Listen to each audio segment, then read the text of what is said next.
Hi guys, welcome to our channel. ఈరోజు మన ఈ వీడియోలో ఐపీఎల్కి సంబంధించి ఆర్సీబీ అన్బాక్స్ ఈవెంట్కి సంబంధించి ముంబై ఇండియన్స్లో ఒక రీప్లేస్మెంట్ జరిగింది. దానికి సంబంధించి ఇంకా మన ఎస్ఆర్హెచ్ ప్లేయర్ ఎస్ఆర్హెచ్ ఆడబోయే స్టార్టింగ్ మ్యాచెస్కి కొన్నిది మిస్ అవుతున్నాడు. సో వాటికి సంబంధించి ఫుల్ డీటెయిల్స్ అయితే ఈరోజు మన ఈ వీడియోలో చూసేద్దాం. గాయస్, వీడియో అయితే చాలా ఇంట్రెస్ట్గా ఉంటుంది. లాస్ట్ వరకు చూసేసి ఐపీఎల్లో మీ ఫేవరెట్ టీం ఏంటో కామెంట్ చేసి వీడియోకి ఒక లైక్ కొట్టండి. మొదటికి వచ్చినటువంటి అప్డేట్ చూసుకుంటే Mumbai Indians main fast bowler అయినటువంటి జేసన్ బ్రెండాఫ్ అయితే తను ఐపీఎల్ ఆడలేదు. తనకేదో ఇంజరీ అయిందంట. దానివల్ల తనైతే ఐపీఎల్ నుంచి రోల్ అవుట్ అవుతుంది జరిగింది. ఇప్పుడు ఇంకా ముంబై ఇండియన్స్ తనకి రీప్లేస్మెంట్గా England left hand fast bowler అయినటువంటి లూక్ వుడ్ అయితే రీప్లేస్మెంట్ అయితే చేయడం జరిగింది.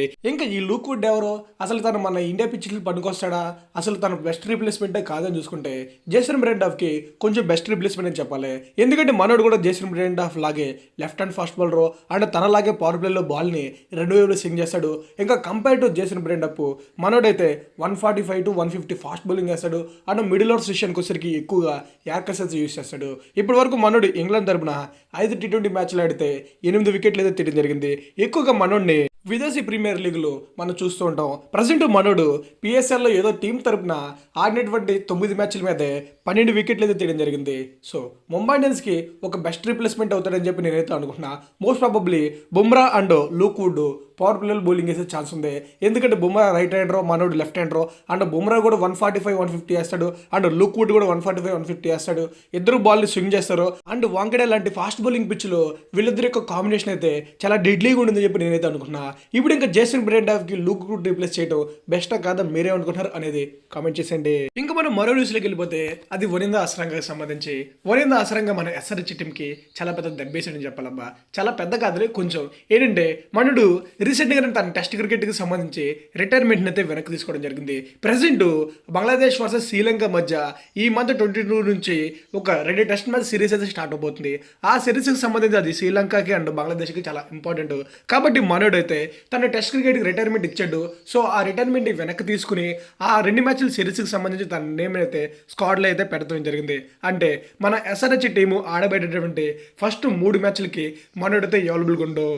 ఈ ఐపీఎల్లో మనోడి మీద మన ఎస్ఆర్హెచ్ ఫ్యాన్స్ అయితే చాలా హోప్ అయితే పెట్టినారు. రషీద్ ఖాన్కి బెస్ట్ రీప్లేస్మెంట్ అవుతాడు, మనోడు ఫస్ట్ మ్యాచ్ నుండి అవైలబుల్గా ఉంటాడు, గట్టిగా ఆడతారని చెప్పి చాలా హోప్స్ పెట్టుకుంటే బట్ మనోడు ఫస్ట్ మ్యాచ్లకే మనకైతే అందుబాటులో లేరు. ఇప్పుడు ఇంకా వనిందా అసరంగా ఎప్పటి నుంచి అవైలబుల్గా ఉంటాడని చూసుకుంటే ఏప్రిల్ 3తో Bangladesh versus Sri Lanka test series అయితే అయిపోతుంది. సో ఏప్రిల్ 5న సిఎస్కే వర్సెస్ ఎస్ఆర్హెచ్ మధ్య మన ఎస్ఆర్హెచ్ ఓన్ గ్రౌండ్లో మ్యాచ్ అయితే ఉంది. సో ఆ మ్యాచ్ నుంచి మనోడైతే అవైలబుల్గా ఉంటాడు. ఇక్కడ మనోడి విషయంలో ఇంకో డౌట్ ఉంది. అదేంటంటే మనోడి బేసికల్గానే ఇంజురీ బ్రో. ఇప్పటికీ శ్రీలంక ప్లేయర్స్ అయినటువంటి దిల్షన్ మర్షంక అండ్ మతీస పత్రాన్ అయితే ఇంజురీ వల్ల ఐపీఎల్ స్టార్టింగ్ మ్యాచెస్ మిస్ అయ్యాడు. ఇప్పుడు ఇంకా ఈ 2 టెస్ట్ మ్యాచ్ సిరీస్ అయ్యి మనోడు కూడా ఇంజురీ అయిందంటే ఐపీఎల్కి అసలు వస్తాడో లేదా అనేది కూడా డౌటే. హోప్ఫుల్లీ మనోడు ఆ టెస్ట్ సిరీస్లో ఇంజురీ అవ్వకుండా సిఎస్కే వర్సెస్ ఎస్ఆర్హెచ్ మ్యాచ్ నుండి మనకి అవైలబుల్గా ఉంటే బాగుంటుందని చెప్పి కోరుకుంటున్నా. సో ఇప్పుడు ఇంకా మీలో ఎంతమంది వనిందా అసరంగా కోసం వెయిట్ చేస్తున్నారో కామెంట్ చేసండి. ఇంకా మనం మరో అప్డేట్లోకి వెళ్ళిపోతే అది ఆర్సీబీ అన్బాక్స్ ఈవెంట్కి సంబంధించి ఆర్సీబీ టీమ్ అన్బాక్స్ ఈవెంట్లో ఒక పెద్ద ట్విస్ట్ని అయితే రివీల్ చేశారు. అదేంటంటే ఈరోజు జరగబోయే ఆర్సీబీ అన్బాక్స్ ఈవెంట్ని వాళ్ళు యూట్యూబ్ అండ్ ఇన్స్టా పేజ్లో అయితే లైవ్ అయితే టెలికాస్ట్ చేయట్లేదు. యాక్చువల్గా వాళ్ళకి ఆర్సీబీకి సంబంధించి ఒక వెబ్సైట్ అండ్ ఒక యాప్ అయితే ఉంది, అది ప్లే స్టోర్లో. సో ఆ యాప్లో అండ్ ఆ ప్లే స్టోర్లో ఆర్సీబీ యొక్క అన్బాక్స్ ఈవెంట్ అయితే లైవ్ అయితే చూడాలి. అండ్ ఆ లైవ్ చూడాలంటే మనం 100 రూపీస్ పెట్టి సబ్స్క్రిప్షన్ అయితే తీసుకోవాలి. 100 కాదులే 99 రూపీస్ పెట్టి ఆ 6 అవర్స్ యొక్క లైవ్ స్ట్రీమ్కి సంబంధించి సబ్స్క్రిప్షన్ అయితే తీసుకోవాలి. అంటే ఆర్సీబీ లైవ్ ఈవెంట్ చూడాలంటే మనం 100 రూపాయలు ఆర్సీబీ టీంకి అయితే పే అయితే చేయాలి. నాకు తెలిసి ఇది ఒక బ్యాడ్ మూవ్ అని చెప్పి నేను అనుకుంటున్నా. ఎందుకంటే మనం 2 months పాటు ఐపీఎల్ ఫ్రీగా చూస్తున్నాం ఎలాంటి పే చేయకుండా. అలాంటిది 6 అవర్స్ అన్బాక్స్ ఈవెంట్ లైవ్ చూడడానికి 99 రూపీస్ పే చేయడం అనేది నాకు తెలిసి బ్యాడ్ డెసిషన్ నేను అనుకుంటున్నా. బట్ చాలా మంది ఆర్సీబీ డైహెడ్ ఫ్యాన్స్ అయితే లైవ్ చూడాలని చెప్పి కోరుకుంటారు. కాబట్టి ఆర్సీబీ వెబ్సైట్ అండ్ ఆర్సీబీ యాప్కి సంబంధించి లింక్స్ అయితే డిస్క్రిప్షన్లో పిన్ చేశాను. సో ఎవరికైనా ఇంట్రెస్ట్ ఉంటే చూసండి. ఇంకా మ్యాచ్ టైంకి నేను కూడా మోస్ట్ ప్రాబబ్లీ అదే పే చేసి అయితే చూస్తా. సో ఎవరికైనా ఇంట్రెస్ట్ ఉంటే డిస్క్రిప్షన్లో లింక్స్ ఉన్నాయి, ఓపెన్ చేసి 100 రూపీస్ పే చేసి లైవ్ అయితే చూసేయండి. ఇంకా ఈ అన్బాక్స్ ఈవెంట్ ఎప్పటి నుంచి స్టార్ట్ అవుతుంది ఏంటని చూసుకుంటే ఈ రోజు ఈవినింగ్ 4 నుంచి అయితే RCB team unbox event start అయ్యి మోస్ట్ ప్రాబబ్లీ 9 or 10కి అయితే క్లోజ్ అవుతుంది. ఇంకా ఆర్సీబీ టీమ్ యొక్క అన్బాక్స్ ఈవెంట్లో చాలా మంది ఫ్యాన్స్ వస్తారు అండ్ చాలా మంది సెలబ్రిటీస్ వస్తారు. ఇంకా ఆర్సీబీ టీంకి సంబంధించి వాళ్ళ నేమ్ని బెంగళూరు నుంచి బెంగళూరుకి అయితే చేంజ్ చేసేస్తారు. అండ్ ఈ ఆర్సీబీ టీం యొక్క కొత్త జెర్సీ, ఇంకా ఆర్సీబీ టీం యొక్క న్యూ బ్యాటింగ్ కోచ్ అండ్ అవన్నీ కాకుండానే ఆర్సీబీ ఉమెన్స్ టీం రీసెంట్గా ఛాంపియన్గా అయ్యారు. కాబట్టి కాబట్టి వాళ్ళని పిలిచి గట్టిగా సెలబ్రేట్ చేస్తారు. ఇంకా ఇవన్నీ కాకుండా చాలా చాలా బిగ్ సర్ప్రైజెస్ అయితే ఆ అన్బాక్స్ ఈవెంట్లో ఆర్సీబీ టీం అయితే రివీల్ చేయబోతున్నారు. సో ఆర్సీబీ అన్బాక్స్ ఈవెంట్ కోసం ఎంతమంది వెయిట్ చేస్తున్నారు అనేది కింద అయితే కామెంట్ చేయండి.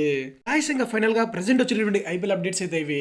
ఇంకా ఐపీఎల్కి సంబంధించి Pat Cummins and Rohit Sharma ఇంకా మహమ్మద్ సిరాజ్లకు సంబంధించి చాలా మంది వీళ్ళ క్యాంప్లో ఎప్పుడు జాయిన్ అవుతారని చెప్పి వెయిట్ చేశారు.